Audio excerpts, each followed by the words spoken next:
على الفلاح. الله أكبر الله أكبر لا إله إلا الله.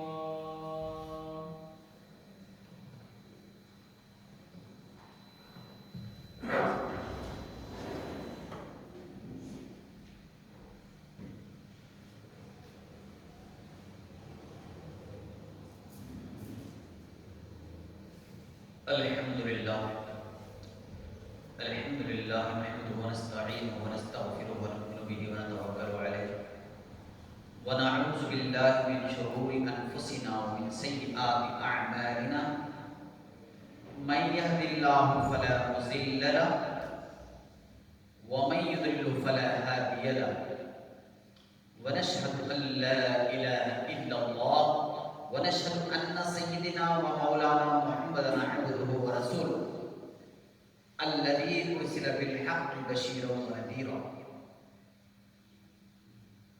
أما بعد فأعوذ بالله من الشيطان الرجيم. بسم الله الرحمن الرحيم. يا أيها الذين آمنوا اتقوا الله حق تقاته ولا تموتن إلا وأنتم مسلمون. وقال في مقام آخر يا أيها الناس اتقوا ربكم الذي خلقكم من نفس واحدة وخلق منها زوجها وبث منهما رجالا كثيرا ونساء واتقوا الله الذي تساءلون به والأرحام إن الله كان عليكم رقيبا. وقال في مقام آخر يا أيها الذين آمنوا اتقوا الله وقولوا قولا سديدا يصلح لكم أعمالكم ويغفر لكم ذنوبكم ومن يطع الله ورسوله فقد فاز فوزا عظيما. صدق الله العظيم. قال رسول الله صلى الله عليه وسلم فإن خير الحديث كتاب الله وخير الحديث حديث محمد صلى الله عليه وسلم. كل محدثة بدعة كل بدعة ضلالة كل ضلالة في النار أو قال كما عليه الصلاة والسلام. ہر قسم کی تعریف و توصیف اللہ وحدہ لا شریک خالق کائنات مالک ارض و سما کے لیے ہے. درود و سلام حضرت محمد صلی اللہ علیہ وسلم پر، تمام انبیاء علیہ السلام پر، صحابہ کرام رضوان اللہ تعالی علیہم اجمعین پر، تابعین تبع تابعین اولیاء اللہ پر.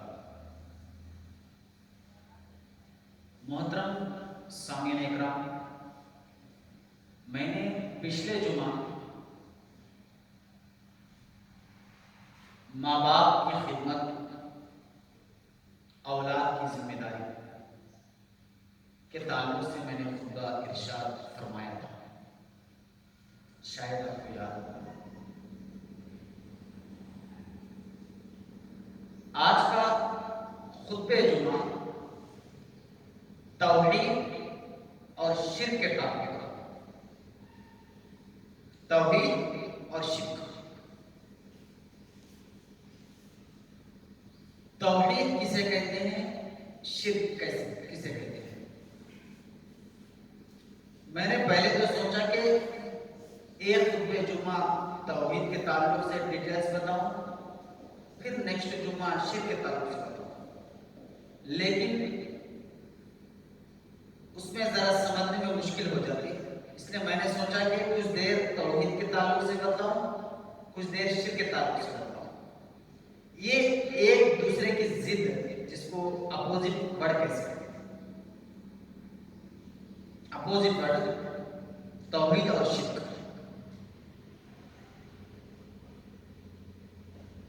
تو توحید کسے کہتے ہیں، شرک کیسے کہتے ہیں. پہلے ہم توحید کے تعلق سے چند باتیں سنیں، اس کے بعد پھر ہم شرک کی طرف آئیں. توحید کس سے نکلا ورڈ؟ توحید ورڈ نکلا واحد سے. عربی ورڈ ہے واحد. واحد کسے کہتے ہیں، سنگل، ایک، ون. واحد ایک کو کہتے ہیں واحد. جیسے کہ آپ نے سورہ اخلاص میں، سورہ اخلاص کا الحمدللہ سبھی کو یاد ہے، قل هو اللہ احد. واحد سے احد نکلا، واحد احد. احد اے محمد صلی اللہ علیہ وسلم آپ کہہ دیجئے قل هو اللہ احد، وہ اللہ ایک ہے، وہ اللہ ایک ہے، احد. تو اسی واحد سے توحید نکلا ہے. اصل بڑی ہے واحد. تو ہم بچپن میں سبھی ہم نے پڑھا ہے کہ اسلام کی بنیاد کتنے چیزوں پر ہے؟ 5. یا ہم سب کو بچوں کو بھی، جہاں بچے عربی پڑھنے کے لیے جاتے ہیں تو مولانا پڑھاتے ہیں، ان میں سے پڑھاتے ہیں کہ اسلام کی بنیاد 5 چیزوں پر ہے. کتنے؟ 5. 5 میں سے سب سے پہلا کیا ہے؟ کلمہ توحید. کلمہ توحید جس کو توحید کہتے ہیں، نمبر. باقی کے 4 نماز، روزہ، زکات، حج، یہ 4 ہیں. اب سبھی کو معلوم ہے سب سے پہلے کیا ہے؟ توحید. سب سے پہلے کیا ہے؟ توحید. توحید کے بعد نماز، روزہ، زکات، حج، یہ 4 چیزیں ہیں اسلام کے، جس کو پلرز کہہ سکتے ہیں. ہمارا اسلام جن چیزوں پر رکے ہے، اسلام کا جو اسلام، یہ 5 چیزوں پر رکے، اس اسلام کے اوپر یہ تمام چیزیں رکے ہیں. اگر ایک بھی ہم توڑ دیں گے تو مشکل ہو جائے گا. تو ان میں سے سب سے پہلے توحید ہے. توحید اسلام کی بنیاد 5 چیزوں میں سے نمبر 1 ہے توحید، کلمہ توحید. تو کلمہ توحید کیا ہے؟ ہم سبھی کو معلوم ہے. کلمہ ہم سب کو آتا ہے، لا الہ الا اللہ محمد رسول اللہ. تو اس میں 2 پارٹ ہیں اس کلمے کے اندر. کتنے پارٹ ہیں؟ 2. لا الہ الا اللہ محمد رسول اللہ. لا الہ الا اللہ ایک پارٹ ہے، محمد رسول اللہ دوسرا پارٹ ہے. تو ان میں سے توحید پہلا پارٹ ہے. باقی جو محمد رسول اللہ ہے اس کو رسالت بولتے ہیں. لا الہ الا اللہ توحید ہے، محمد رسول اللہ رسالت ہے. تو ابھی ہم جو بات کر رہے ہیں توحید کے تعلق سے بات کر رہے ہیں. توحید کسے کہتے ہیں؟ تو اسلام کی بنیاد جو 5 چیزوں پر ہے ان میں سے نمبر 1 لا الہ الا اللہ پہ ہم بات کریں گے. لا الہ. تو سب سے پہلے کوئی شخص اسلام کے اندر داخل ہو رہا ہے، اسلام ایکسپٹ کر رہا ہے، ایمان لا رہا ہے، تو سب سے پہلے اس کو کیا کرنا پڑے گا؟ اس کو کیا کرنا پڑے گا؟ سب سے پہلے لا الہ الا اللہ محمد رسول اللہ، پہلے اس کا اقرار کرنا پڑے گا. زبان سے اقرار بھی کرنا ہے، اس کو دل سے ماننا بھی ہے، پھر عمل بھی کرنا ہے. اس کو ایسا نہیں کہ صرف لا الہ الا اللہ محمد رسول اللہ کلمہ پڑھ لیے، نہیں پڑھنا نہیں ہے. دل سے یقین، زبان سے اقرار کرنا ہے، دل سے یقین کرنا ہے، پھر زندگی سے عمل کرنا ہے.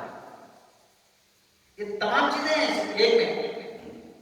اگر خالی کلمہ پڑھنے سے اگر جنت میں چلے جاتا تو مکے کے سب مشرک کفار کیا کرتے تھے؟ سب پڑھتے تھے کلمہ. پڑھتے تھے نہیں پڑھتے تھے؟ سب پڑھ لیتے تھے کلمہ. کلمہ پڑھنا مقصد یہ ہے، زبان سے کلمہ اقرار کرنا بھی ہے، زبان سے ادا بھی کرنا ہے، دل سے یقین کرنا ہے، زندگی میں عملی جامہ بھی پہنانا ہے. کلمے کا مطلب، اگر کلمہ پڑھنا اتنا آسان ہوتا تو آپ کو میں واقعہ سناتا ہوں. حضرت ابو طالب یہ کون تھے؟ محمد صلی اللہ علیہ وسلم کے خاص چاچا، آپ کے مربی، جو آپ کی پرورش کریں، آپ کی دیکھ بھال کریں، آپ کو اپنے بزنس، اپنے کاروبار پہ لے جایا کرتے تھے. اب جہاں بھی جاتے تھے, آپ کو معلوم ہے کہ آپ کے بچپن میں آپ کے والدہ, آپ کے امی کا بھی انتقال ہو. پہلے آپ جب پیٹ میں تھے تو آپ کے والد محترم کا انتقال ہوا. اس کے بعد آپ 6 برس کے تھے اس وقت آپ کے والدہ کا بھی انتقال ہو گیا.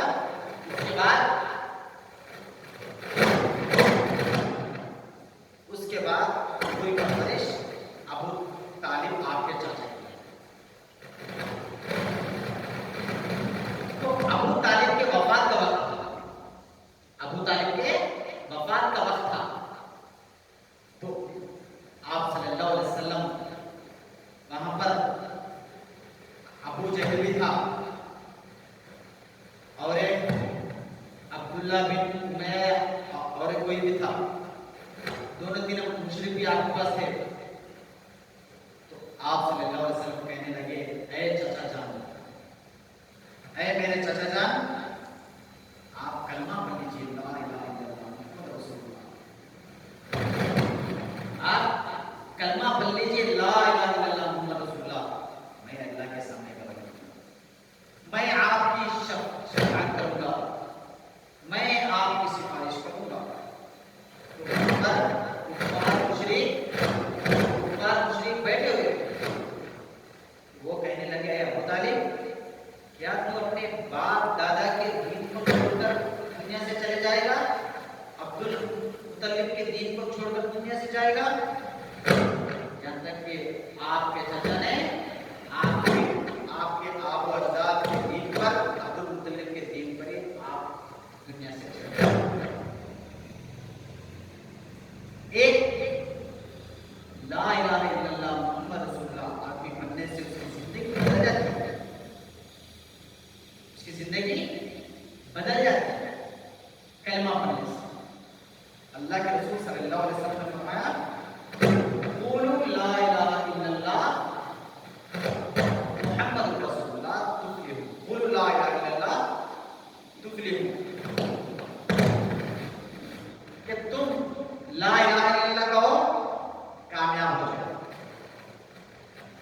لا الہ الا اللہ کہو, کامیاب ہو جاؤ گے. لا الہ الا اللہ میں وہ تاثیر. تو ابھی میں اس کے معنی کی طرف آؤں گا. لا الہ الا اللہ, لا کا معنی نہیں, عربی ورڈ لا. لا الہ, کوئی معبود نہیں. جب بندہ اس کلمے کو پڑھتا ہے, لا الہ, کوئی معبود نہیں ہے, کوئی خدا نہیں ہے, کوئی الہ نہیں ہے, کوئی عبادت کے لائق نہیں. لا الہ الا اللہ, صرف اللہ کے علاوہ, صرف اللہ کے علاوہ. یہ ہے اصل لا الہ الا اللہ, اللہ کے علاوہ کوئی الہ نہیں ہے, کوئی معبود عبادت کے لائق کوئی بھی نہیں ہے دنیا میں, صرف اللہ. یاد رکھیے میرے بھائیوں کہ ہمارے سب اعمال قبولیت کے لیے, نماز, روزہ, زکات, حج, عبادات, ذکر, خیرات, صدقات, سب چیزیں توحید کے بعد. پہلے عقیدہ ہمارا صحیح ہونا چاہیے. عقیدہ, عقیدہ کسے کہتے ہیں؟ عقیدہ صحیح ہونا. عقیدہ یہ ہے کہ اللہ تعالیٰ کے تعلق سے یہ ہونا چاہیے کہ صرف یہ دنیا کو چلانے والا اللہ, رزق دینے والا اللہ, نفع نقصان کا مالک اللہ, پریشانی کو دور کرنے والا اللہ, مصیبتوں کو دور کرنے والا اللہ, اولاد دینے والا اللہ, کاروبار چلانے والا اللہ, منتوں کو قبول کرنے والا اللہ, نظروں کو قبول کرنے والا اللہ, ہر چیز دیکھنے والا اللہ. اللہ کے علاوہ کوئی معبود نہیں ہے, اللہ کے علاوہ کوئی رازق نہیں ہے, اللہ کے علاوہ کوئی یہ ہمارا عقیدہ پہلے مضبوط ہو، یہ عقیدہ ہمارا پہلے مضبوط ہو، اس کے بعد سارے اعمال۔ پہلے توحید صحیح ہونا چاہیے، پہلے توحید صحیح ہونا چاہیے کہ اللہ تعالیٰ کے تعلق سے ہمارا عقیدہ کیا ہے۔ تو آپ یہ کہیں گے کہ ہمارا عقیدہ تو یہ ہے کہ بس اللہ ہی پالنے والا ہے، اللہ ہی نفع نقصان کا مالک ہے، زمین و آسمان کا مالک اللہ ہی ہے، یہ تو ہمارا عقیدہ ہی ہے۔ تو جب ہمارا سوال اٹھے گا کہ شرک کیا ہے، یہ تو توحید ہے، تو الحمدللہ سارے امت مسلمہ کا عقیدہ رہتا ہے، لیکن عقیدے کے اندر شرک کی ملاوٹ ہو جاتی ہے، شرک کی ملاوٹ ہو جاتی ہے، شرک نہیں ہونا چاہیے کہ جو لا الہ الا اللہ، اللہ تعالیٰ کے سوا کوئی معبود نہیں ہے۔ اس کا بہت بڑا میننگ ہے میرے بھائیوں، اس کا بہت بڑا میننگ ہے، اس کو سمجھنے کے لیے ہم کو بہت ضرورت ہے، کیونکہ آج اس کو ہم نہیں سمجھنے کی وجہ سے صرف اس کو کلمے کے حد تک رکھتے ہیں، لا الہ الا اللہ محمد رسول اللہ، صرف کلمے کے حد تک رکھتے ہیں، کلمہ نہیں بلکہ اس کو غور و فکر کرنے کی بات ہے۔ گمراہ کن لوگوں تک بات کو پہنچانے کی ضرورت ہے کہ لا الہ الا اللہ کا مطلب کیا ہے، ہم کس بات کی گواہی دے رہے ہیں۔ آپ کو معلوم ہے کہ اس دنیا کے اندر لگ بھگ 1,20,000 اور روایت کے اندر 1,24,000 جو بھی ہے اتنے نبی اس زمین کے اوپر آئے ہیں۔ قرآن میں کم و بیش 25 سے 26 انبیاء کا نام آئے گا قرآن مجید کے اندر، تو آپ اس کے اندر دیکھیں گے نوح علیہ السلام کا ذکر آیا، صالح علیہ السلام کا ذکر آیا، ہود علیہ السلام کا ذکر آیا، مختلف انبیاء کا ذکر آیا۔ انہوں نے اپنی قوم کو کس بات کی دعوت دی، اپنی قوم کو کس طرف بلایا، تو آپ کو ملے گا یا قوم اعبدوا اللہ ما لکم من الہ غیرہ، یا قوم اعبدوا اللہ ما لکم من الہ غیرہ، اے میری قوم تمہارا خدا ایک ہے، تمہارا خدا ایک ہے، صرف اسی کی دعوت دیتے ہیں۔ جب سب سے پہلے محمد صلی اللہ علیہ وسلم نے اپنی قوم کو دعوت دی، پہاڑ پر چڑھا، سب لوگوں کو اکٹھا جمع کیا کر کے کس بات کی دعوت دی، اے لوگوں کیا تم یہ یقین کرو گے کہ اس پہاڑ کے پیچھے ایک لشکر ہے جو تم پر حملہ کرنے والا ہے، کیا تم اس بات کو یقین کرو گے؟ سب مکے کے لوگوں نے، تمام قریش والوں نے کہا کہ اے محمد صلی اللہ علیہ وسلم ہم ضرور یقین کریں گے، اس لیے کہ آپ صادق ہیں، آپ سچے ہیں، آپ جھوٹے نہیں ہیں، آپ امین ہیں، آپ امانتدار ہیں، آپ کی بات پر ہم یقین کریں گے۔ تو آپ نے فرمایا کہ یہ بات بھی سن لو کہ تمہارا خدا ایک ہے، تمہارا خدا ایک ہے۔ اس بات کی دعوت دی محمد صلی اللہ علیہ وسلم نے سب سے پہلے، آپ نے مکے کے اندر مدینے کے اندر سب سے پہلے توحید کی دعوت دی ہے۔ جتنے نبی آئے ہیں سب لوگوں نے پہلے توحید کی دعوت دی ہے۔ میرے بھائیوں، ہمارا اس ایمان کے تعلق سے پہلے ہمارا عقیدہ مضبوط ہو کہ اللہ ایک ہے، وہی نفع نقصان کا مالک ہے، اس کے علاوہ کوئی الہ نہیں ہے۔ کیوں؟ اس لیے کہ آج ہمارا کچھ موقعوں پر ہمارے ایمان میں کمزوری آ جاتی ہے، کچھ مواقعوں پر ہمارا عقیدہ کمزور ہو جاتا ہے اللہ کے تعلق سے۔ کس موقع پر؟ جب انسان پر پریشانی آتی ہے، مصیبت آتی ہے، تو آدمی غیر اللہ کا راستے پر چلتا ہے۔ جیسے کہ میں نے کچھ مثالیں دیتا ہوں کہ اگر کسی کو اولاد ہونے میں تاخیر ہو، شادی ہو گئی، 1 سال ہو گیا، 2 سال ہو گیا، 8 سال 10 سال ہو گیا، اس کو اولاد ہی نہیں ہوئی، تو کچھ لوگ اس کو مشورہ دیں گے کہ آپ جائیے، جا کر اس درگاہ پر منت مانیے، آپ کو اولاد ہو جائے۔ یہاں کیا ہے؟ ہمارا ایمان آزمایا جا رہا ہے، ہمارا عقیدہ آزمایا جا رہا ہے۔ تو ہم کیا کرتے ہیں؟ غیر اللہ کے چوکھٹ پر جا کر اپنا ماتھا ٹیکتے ہیں، ہاتھوں اٹھا کر مانگتے ہیں اللہ کو، اور وہ درگاہ کے پاس جا کر منتیں مانگتے ہیں کہ مجھے اولاد دے.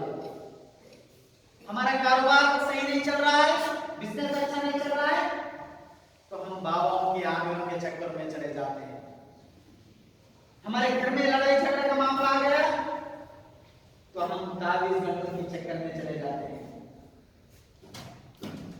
کیونکہ ہمارا ایمان ہونا چاہیے کہ نفع نقصان کا مالک اللہ ہے، اللہ پر بھروسہ ہونا چاہیے. اللہ کے علاوہ دینے والا کوئی نہیں ہے، صرف اللہ تعالیٰ ہے.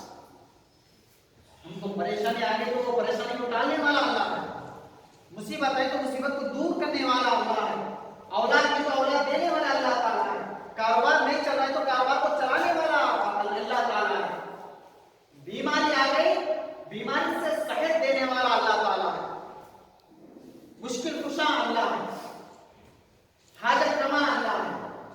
یہ ہمارا ایمان کیا عقیدہ ہے.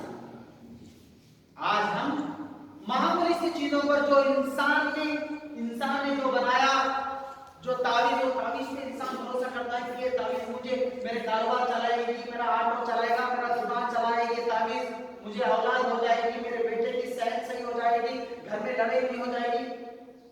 آدمی تعویذوں پلیسوں پر، قدراؤں پر، کنڈوں پر، جھنڈوں پر، درگاہوں پر، بابوں پر، مختلف چیزوں پر آدمی کا عقیدہ ہوتا ہے. اگر آدمی کا یہ عقیدہ ہو کہ یہ چیز مجھے فلاں اچھا کرے گی، یاد رکھو کبھی اللہ اس چیز کو معاف نہیں کرے گا. انسان تو دور کی بات ہے، اللہ نے کہا کہ اگر نبیاں انبیاء محمد صلی اللہ علیہ وسلم بھی اگر یہ شرک کا کام کرتے تو اللہ تعالیٰ نبیوں کو بھی معاف نہیں کرتا.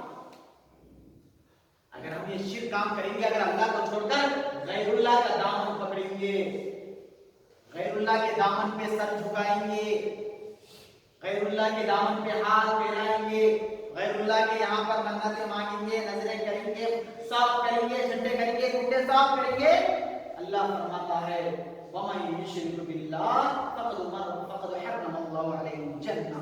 جو شخص شرک کرتا ہے اللہ اس پر جنت حرام کرا دیتا ہے، اس کے لیے جہنم واجب ہے. اس کے لیے کیا ہے؟ جہنم واجب ہے. شرک کرنے والوں کے لیے، شرک کرنے والوں کو اللہ کبھی معاف نہیں کرتا میرے بھائیوں. یہاں تک کہ اللہ کے نبی صلی اللہ علیہ وسلم نے فرمایا جس کا عقیدہ ایمان صحیح ہو، اگر کسی کے جنازے میں 40 ایسے آدمی نے نماز پڑھی جو توحید پرست ہے، کبھی انہوں نے شرک نہیں کیا تو اللہ ان کی سفارش کو اس بندے کے حق میں قبول فرمائے گا. اتنی بڑی فضیلت ہے توحید پرست کے تعلق سے، عقیدے کے تعلق سے، صحیح ایمان کے تعلق سے.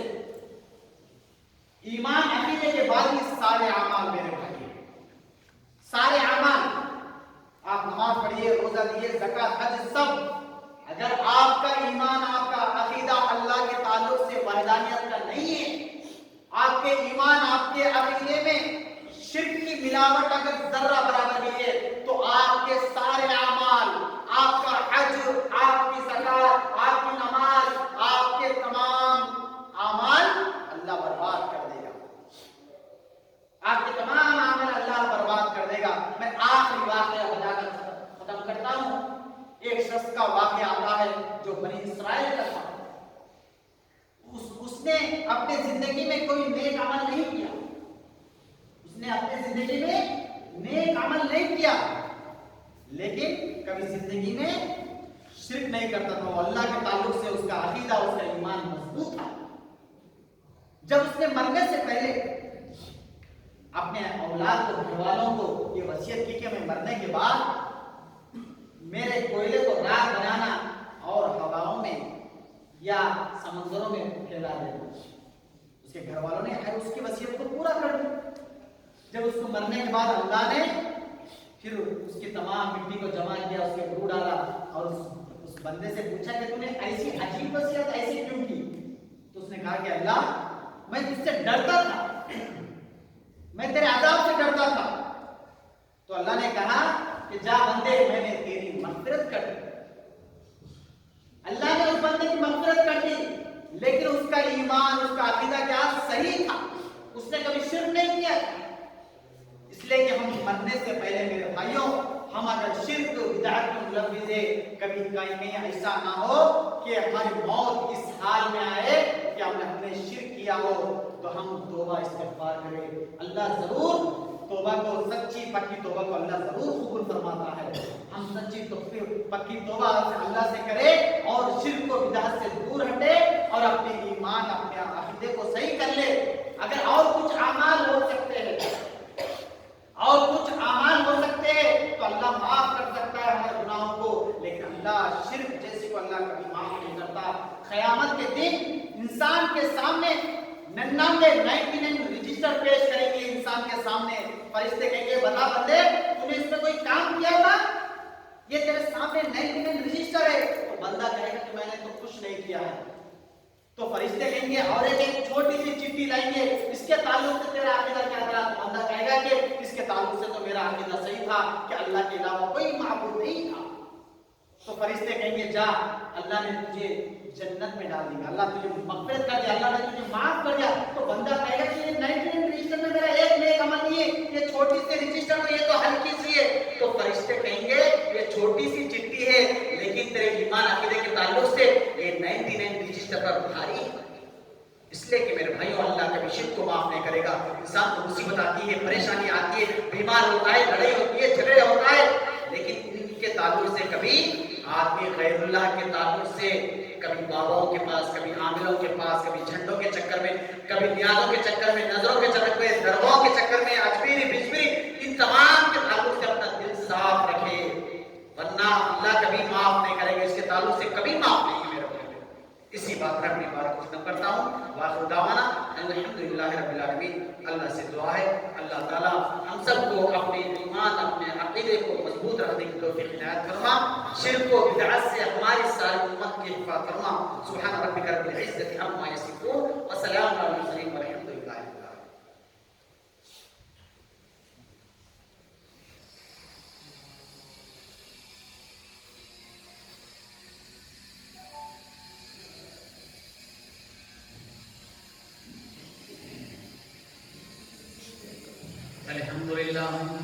الحمد لله نحمده ونستعينه ونستغفره ونؤمن به ونتوكل عليه ونعوذ بالله من شرور انفسنا ومن سيئات اعمالنا من يهده الله فلا مضل له ومن يضلل فلا هادي له ونشهد ان لا اله الا الله ونشهد ان سيدنا مولانا محمدا عبده ورسوله الذي ارسل بالحق بشيرا ونذيرا. ان الله وملائكته يصلون على النبي يا ايها الذين امنوا صلوا عليه وسلموا تسليما.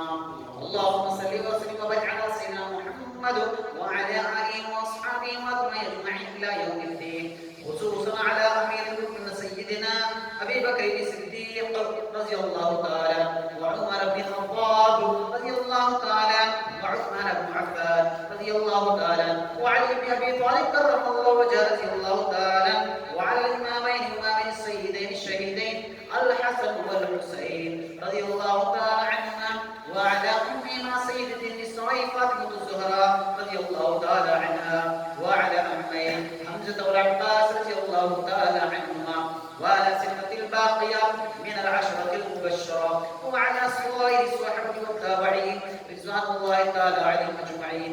اللهم اغفر للمؤمنين والمؤمنات والمسلمين والمسلمات الاحياء منهم والاموات برحمتك يا ارحم الراحمين. فاعوذ بالله من الشيطان الرجيم. بسم الله الرحمن الرحيم. ان الله يأمر بالعدل والاحسان وايتاء ذي القربى وينهى عن الفحشاء والمنكر والبغي يعظكم لعلكم تذكرون. واذكروا الله يذكركم وادعوه يستجيب لكم ولذكر الله تعالى اعلى واجل واقوم واكبر.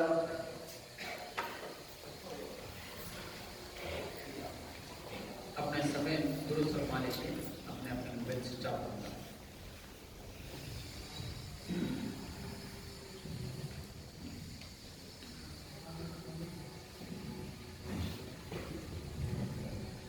اللہ